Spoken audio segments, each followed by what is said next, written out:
Guru Nation wanted to make a quick video. One of the commenters on YouTube said, "Hey Dan, do you ever make videos focused on academic research centers?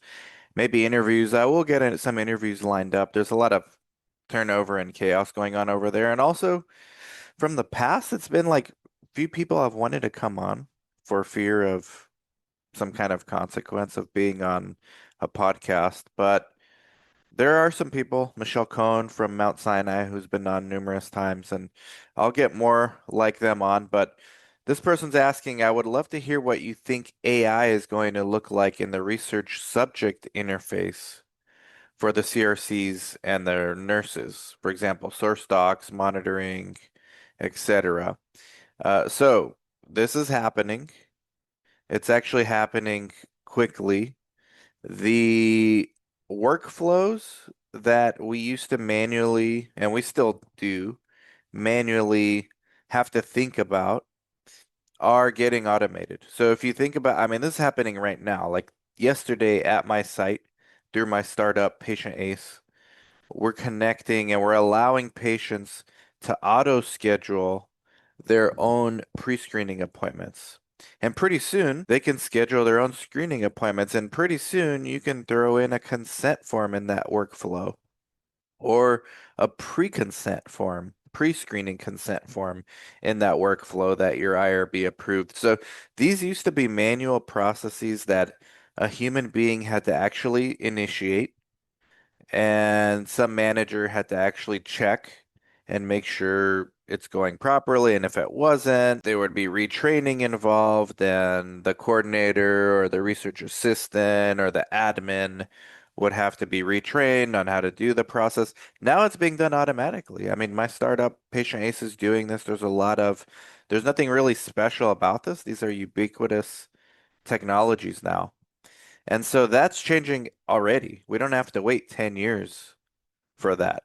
The question is, I really don't know what the site's going to look like in 10 years. We don't need to wait 10 years to see workflows getting automated. And then same thing with source docs. Right now, sites are building source docs. In reality, you can have AI build your source docs if you wanted to. The issue is there's some questions on the legality as to uploading the protocol into an AI tool because technically, you signed an NDA with the sponsor. There's arguments on both side of that as to whether that's just going to be something in the future. There's going to be most likely safeguards in place, but that grunt work that used to take hours to build a source doc can be done in minutes now. And monitoring also. Like you can get to the point. It used to be that monitoring was like the automated part was source data verification, right? You making sure if the patient's 186 pounds on the source, that on that same visit in the EDC, the patient weighed 186 pounds and just basic things like that that you actually don't need an education to do.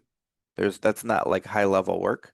But the source data review was always the high level work, right? Like how is the site following GCP and the protocol and their own SOPs? Honestly, I don't think we need to wait 10 years for this.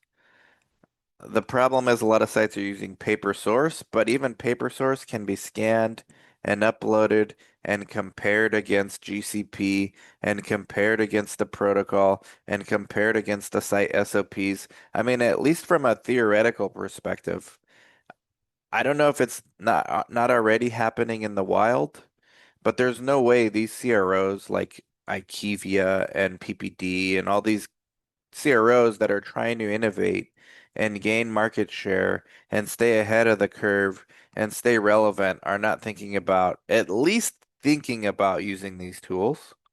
They may not be publicly saying it, if not actually using them internally.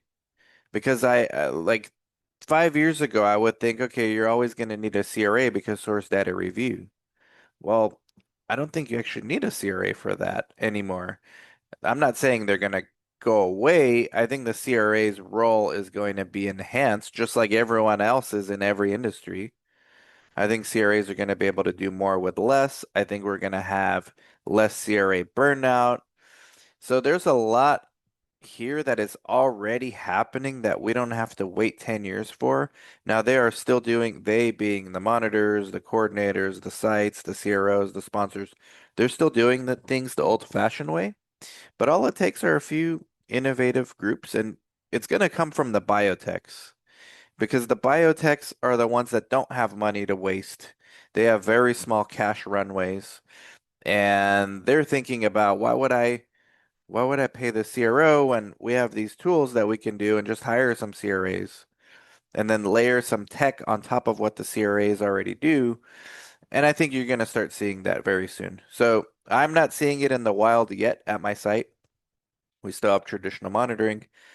Mark my words, this is June 10th, 2025. That day's coming. It might be June 10th, 2026. It wouldn't surprise me if we have source data review being done by AI with monitors and PMs kind of overlooking the whole process, making sure it's going well. And then when it comes to patient recruitment, it's already happening. I predicted this years ago. We're going to get to a point where patients passively show up at sites. It's happening. My own company does that, Patient Ace. Like, subscribe, comment, share. AI is already here, guys and gals. We just gotta get used to it.